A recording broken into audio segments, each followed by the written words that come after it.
একদম ধুয়ে আমি পানি চিপে ফেলে দিয়েছি। এখন একে একে এতে আমি সব রকম মশলা দেব।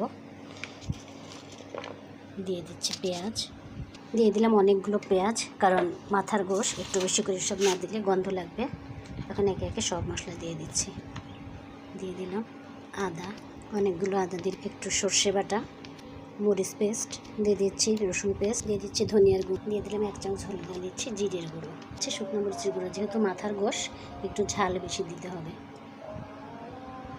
দিয়ে দিচ্ছি 7-8টা দারচিনির ডাল, এলাচ 7-8টা, লবঙ্গ আর গোলমরিচ।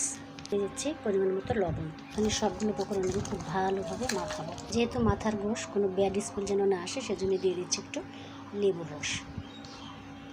এখন এটাকে আধা ঘন্টার জন্য ম্যারিনেট করে রেস্টে রেখে দেবো।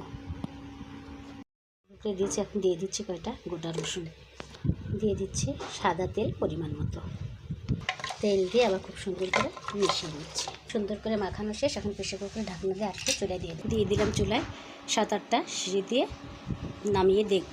ঢাকনাটা খুলে এখন একটু নেড়ে চেড়ে দিচ্ছি, নিচে যেন লেগে না যায়। একটু ঝোল আছে, আর কয়েকটা সিটি দিলেই রসুনটা সম্পূর্ণ হয়ে যাবে। এই যে বন্ধুরা, রান্না হয়ে গেছে। এখন এর মধ্যে দিয়ে দেবো আমি সিক্রেট মশলা, যে এটা আমার সিক্রেট মশলা, লাস্ট এটা দিয়ে দিচ্ছি বেরেস্তা করা সে পেঁয়াজটা।